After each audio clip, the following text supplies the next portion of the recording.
Assalamualaikum warahmatullahi wabarakatuh. Alhamdulillah wahdah, shadaqa wa'adah, wa nasra 'abdah, wa a'azza jundah, wa hazama al-ahzaba wahdah.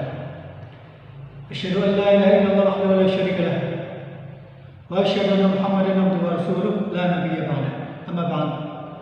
Ikhwas sekalian, para siswa kelas 11A Madi Madrasah Aliyah Diniyah, alhamdulillah kita diberi kesempatan oleh Allah SWT, kita diberi nikmat yang sangat banyak sehingga kita bisa bertatap muka atau kita bisa melakukan KBM online melalui jaringan YouTube.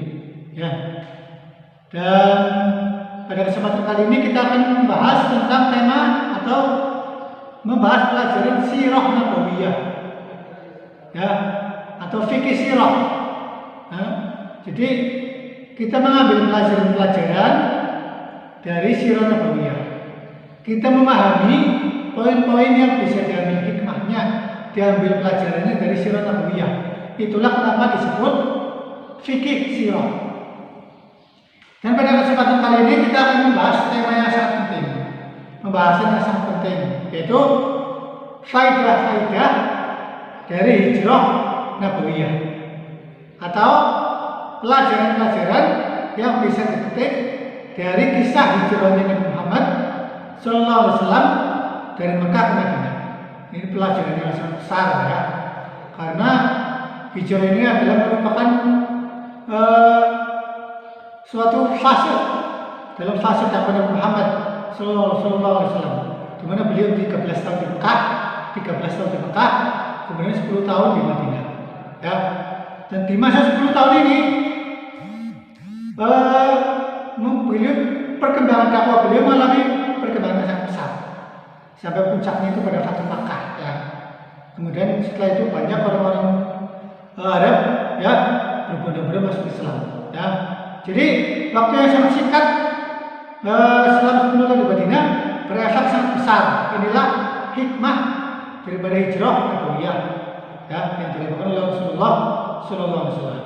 Oleh sebab itu, mari kita simak pelajarannya. Antum simak pelajarannya dari materi yang saya sampaikan via YouTube. Antum buka kitabnya Fikih Sirah halaman 300 dan seterusnya dengan judul Naqifu ma'a hadatsil hijrah an-nabawiyah al-'azimah linastakhrij minha al-fawaid at-taliyah. Nah, yang disingkat ringkasnya adalah faidah-faidah atau pelajaran-pelajaran dari sirah nabawiyah, pelajaran-pelajaran dari kisah hijrah Nabi Muhammad ke Madinah. Ya, silakan bukanya, silakan dibuka bukunya masing-masing, ya, untuk simak dengan baik-baik. Demikian.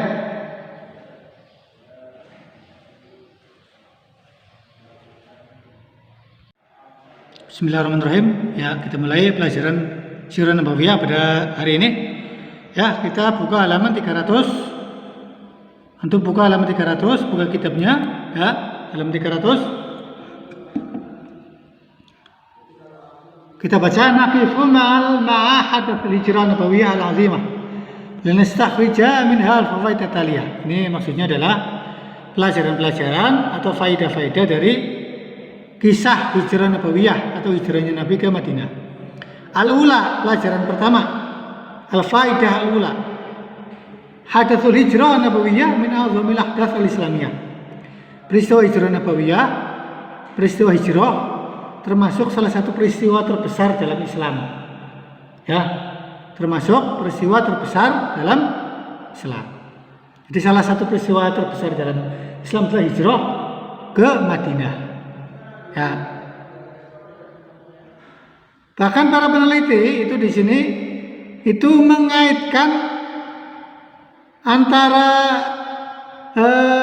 hijrah ke Madinah dengan awal mula pengangkatan beliau sebagai nabi, ya.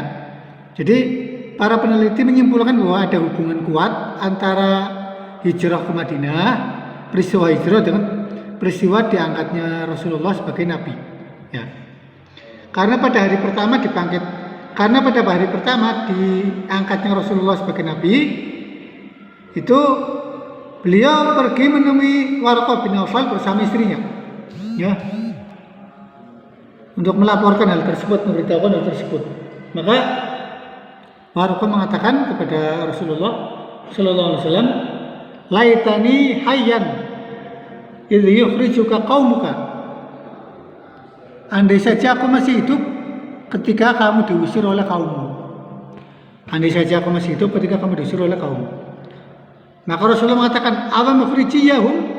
Apakah mereka akan mengusirku? Tanya Rasulullah kepada Waraqah. Jawabnya Waraqah, "Na'am. Lam ya'ti rajulun qattun bimithli ma ji'ta bihi illa tu'mudiya." Tidak satupun seorang yang membawa seperti yang kau bawa kecuali dia akan dimusuhi. Ya, ini pelajaran pertama dari kisah hijrah Nabawiyah. Pelajaran kedua, asani kana al-amru bil hijrah tawqitan wa makanan min al-wahyi. Perintah hijrah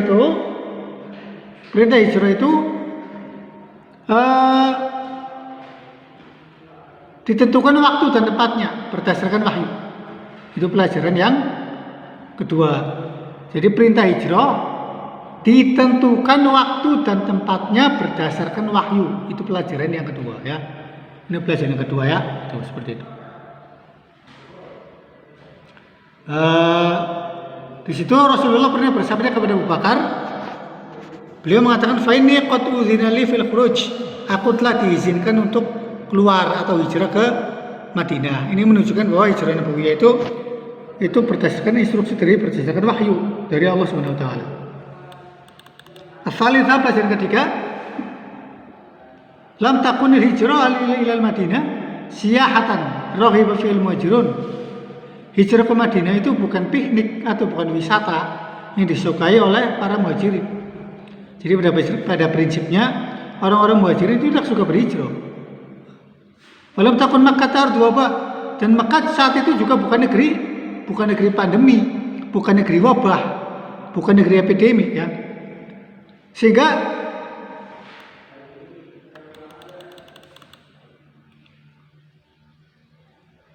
dengan demikian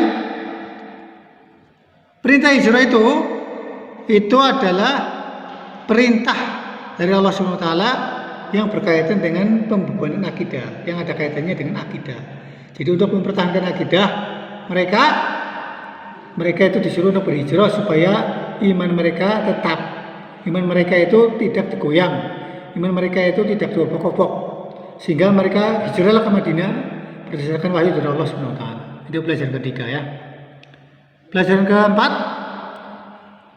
mubadaratus sahabah Ilham bisali amri rasuli bil hijrah al Madinah tarikina khalfahum al aulad wal amwal wal awtan. Para sahabat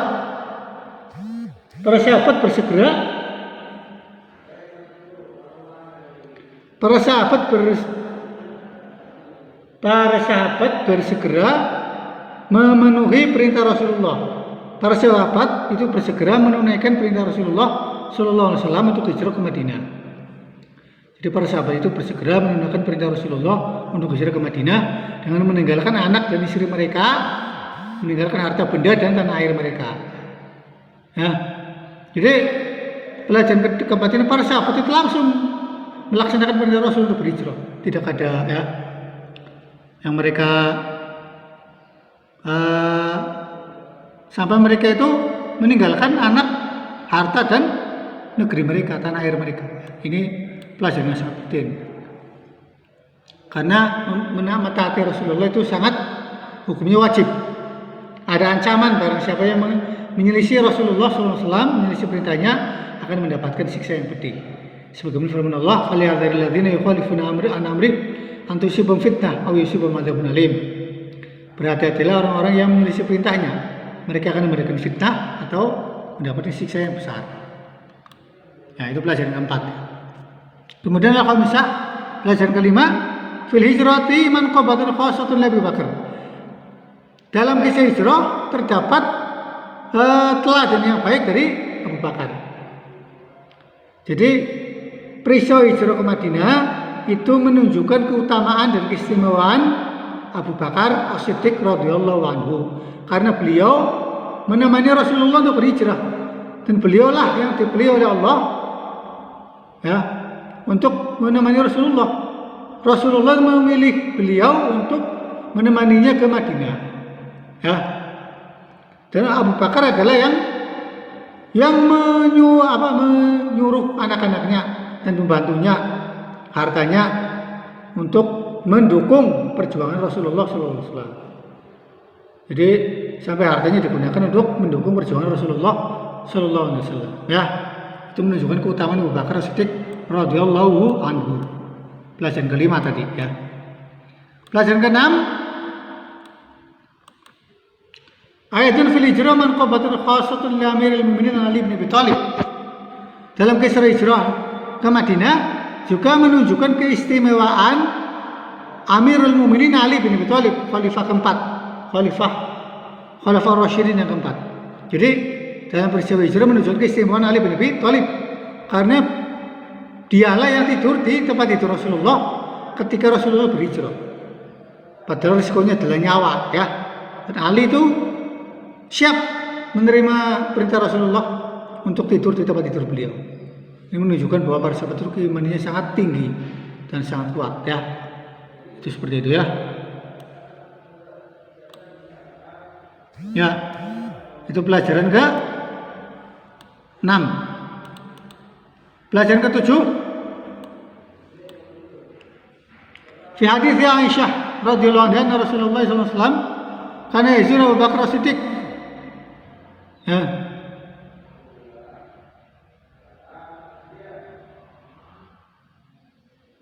وفي هذا دلالة لا زيارة القبر للصغير وليست الزيارة خاصة بالصغير الكبير. Dalam hadis Aisyah dijelaskan bahwa Rasulullah itu mengunjungi Abu Bakar. Padahal Rasulullah itu lebih tua dari Abu Bakar usianya. Ini menunjukkan bahwa bolehnya orang yang lebih tua itu mengunjungi orang yang lebih muda, ya. Dan berkunjungan itu tidak hanya khusus bagi orang yang dewasa kepada orang yang tua, bukan hanya anak kecil kepada orang yang telah dewasa, ya. Jadi inilah pelajaran yang ke-7, yaitu orang dewasa boleh mengunjungi orang yang masih muda atau lebih muda darinya. Pelajaran ke-8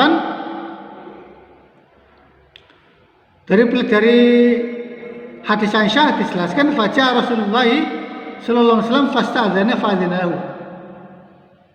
Rasulullah datang lalu beliau minta izin lalu diberi izin.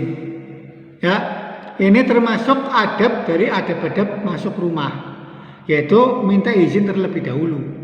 Jadi kalau ada orang yang ingin masuk ke rumah orang lain itu minta izin terlebih dahulu. Ini termasuk salah satu adab-adab Islam, ya. Jadi itu pelajaran yang ke-8.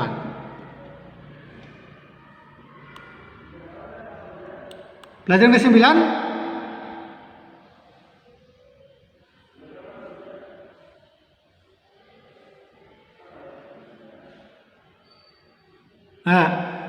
Berkenaan dengan kisah Ali bin Abi Thalib fi amr Rasul sallallahu alaihi wasallam li Ali bin Abi Thalib ayatakhallafa wa dauli adaila amanat allati kanat li Quraisy inda Rasul min al-khadhu faidatain.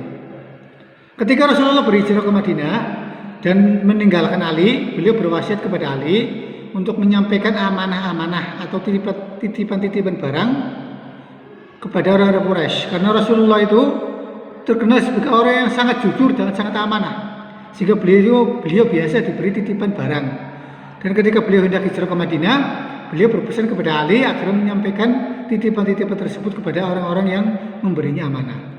Dari ini ada 2 pelajaran, ya. Bahwasanya orang-orang kafir Quraisy itu aneh, kontradiktif. Kenapa demikian? Karena mereka mengakui bahwasanya Rasulullah orang yang sangat amanah, sangat jujur. Sama-sama mereka menitipkan barang mereka pada Rasulullah, menitipkan barang-barang mereka pada Rasulullah. Ya. Karena khawatir bila barang itu hilang jika tidak dititipkan pada beliau. Nah, tapi di sisi lain mereka tidak mempercayai Rasulullah ketika beliau mengabarkan tentang Tuhannya atau mengabarkan tentang Allah SWT. Ketika menyampaikan risalah dari Allah SWT, mereka tidak percaya kepada beliau. Bahkan mengatakan, menunjuk atau memvonis Rasulullah atau menuduh Rasulullah sebagai penyihir dan pendusta dan seterusnya. Nah, Itu seperti itu. Itu faedah yang pertama dari faedah ke-9.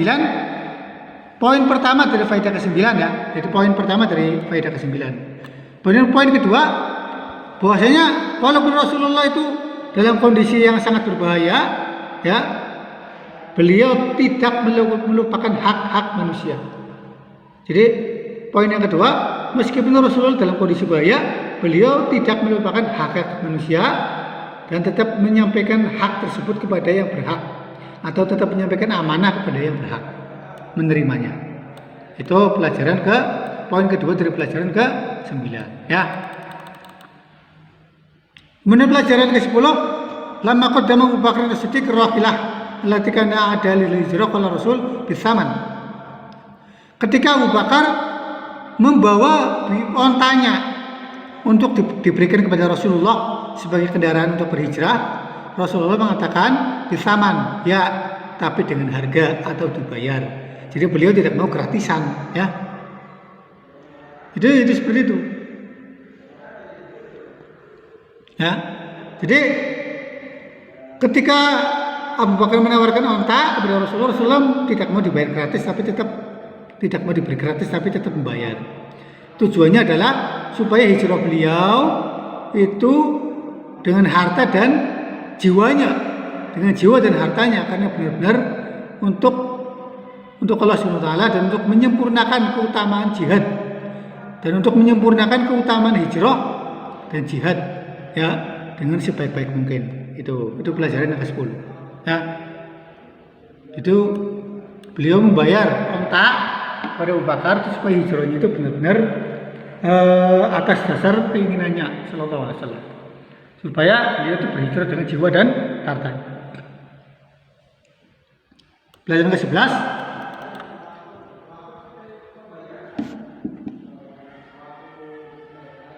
ini menunjukkan bahwa Rasulullah menambahkan keimanan yang kuat kepada Abu Bakar agar benar-benar hanya percaya dan hanya bertawakal kepada Allah Subhanahu wa taala. Ini pelajaran ke-11. Karena ketika orang-orang kafir itu masuk ke mulut gua, berada di mulut gua, ya, berada di pintu gua, di mulut gua, itu seandainya salah seorang dari mereka melihat ke tempat telapak kakinya, maka akan melihat Rasulullah dan para sahabatnya. Akan tetapi pada saat itu Abu Bakar yang ketakutan, beliau mengatakan kepada Abu Bakar, "Ma'dhannuka bisnaini Allahu salisuhuma." Jangan khawatir, kita berdua, Allah bersama kita, Allah yang ketiga. Apakah kamu kira kita ini hanya berdua? Allah itu yang ketiga. Jadi Rasulullah menanamkan keimanan yang sangat kuat kepada Abu Bakar radhiyallahu anhu. Ya, pelajaran ke-11. Pelajaran ke-12, Rasulullah ketika mengatakan kepada Abu Bakar, "Ma'dhannuka bisnaini Allahu salisuhuma." Rasulullah mengatakan kepada Abu Bakar, apakah kamu kira kita ini hanya berdua? Allah yang ketiga. Atau apakah dugaanmu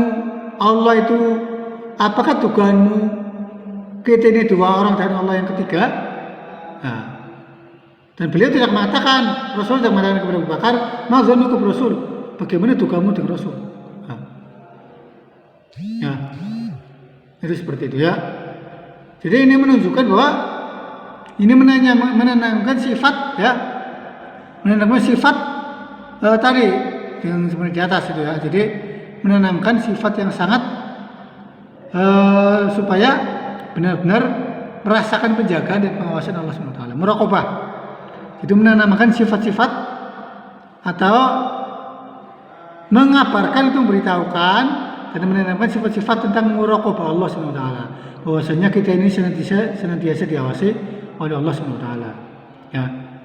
Apakah kamu menduga kita ini berdua dan Allah yang ketiga? Ya, ini kan berarti menanamkan bahwa Allah itu selalu mengawasi kita.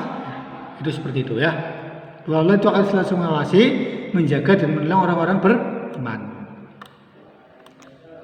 Pelajaran ke-13, min qali Abu Bakrin lawan ahadahum nazara ta'ata qadamihi labsurna. Nah, ketika Abu Bakar mengatakan seandainya salah seorang dari mereka orang-orang kafir Quraisy itu melihat ke bawah telapak kakinya, maka dia akan melihat kita. Nah, maka Rasul mengatakan, apakah kamu menduga kita ini berdua dan Allah yang ketiga? Dari dialog ini kita dapat menemukan kebenaran firman Allah Subhanahu wa taala, "Dzalikum wa anallahu muhinun kaidil kafirin." Muhinun kaidil kafirin. Itulah bahwasanya Allah itu akan melemahkan tipu daya orang-orang kafir. Ya. Jadi ini pelajaran yang ke-12, 13. Bahwasanya orang tidak perlu takut ya. Bahwasanya orang itu harus yakin bahwa Allah itu akan senantiasa melemahkan tipu daya orang-orang kafir ya, seperti itu. Pelajaran ke-14,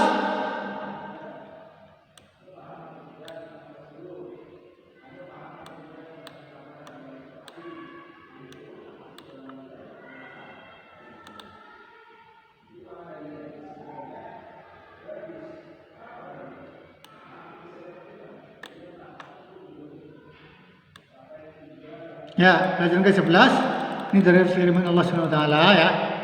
Di surah Taubah ayat 40. Ini ada pelajaran dari firman Allah Subhanahu wa taala. Illa tansuruhu faqad nasarahu Allah idza akhrajahu alladziina kafaru thaniya itsnain idh huma fil ghar idh yaqulu li sahibihi la tahzan innallaha ma'ana. Ya, fa anzalallahu sakinatahu 'alaihi wa ayyadahu bi junudin lam tarawha wa ja'ala kalimatal ladziina kafaru as-sufla wa kalimatullahi hiyal 'ulya wallahu 'azizun hakim. Jadi dari ayat ini ada pelajaran bahwasanya ada pertolongan yang tersamar dari orang-orang Muslim yang di sini disebutkan dalam Al-Quran, yaitu pertolongan yang berkaitan dengan tercapainya tujuan ukhrawi. Itu adanya pertolongan yang dijelaskan oleh Allah, ya, yaitu pertolongan yang berkaitan dengan realisasi tujuan ukhrawi. Ya, karena orang Islam itu hanya melihat dunia ini sebagai sarana untuk mencapai kemenangan yang sesungguhnya, yaitu kemenangan di akhirat. Jadi orang Muslim itu prinsip hidupnya itu menganggap dunia ini hanya sarana untuk mencapai kemenangan yang hakiki, yaitu kemenangan dan kebahagiaan di akhirat. Nah, ini kita ringkas ya. Kemudian kita lanjut ke pelajaran ke ya. Ini berarti ada 13 berapa? Ada 14 pelajaran yang bisa kita ambil ya. Itu tadi pelajaran yang ke-14 itu seperti itu ya. Hanya satu poin saja ya. Ada satu poin dari pelajaran ke-14 ya. Supaya untuk memudahkan antum dan supaya tidak membebankan terlalu banyak ya. Insya Allah kita cukupkan sampai di sini tentang pelajaran-pelajaran berkaitan dengan hijrah Nabawiyah. Pelajaran-pelajaran berkenaan dengan hijrahnya Nabi Muhammad SAW ke Madinah. Ya, demikian pelajaran pada hari ini, semoga bermanfaat dan semoga menjadi ilmu yang bermanfaat bagi antum, bagi kita semua, bagi masyarakat, bagi umat muslim, dan semoga menjadi amal soleh kita yang memberatkan timbangan di hari kiamat. Amin ya rabbal alamin. Subhanakallahumma hamdika asyhadu an la ilaha illa anta astaghfiruka wa atubu ilaik. Assalamualaikum warahmatullahi wabarakatuh.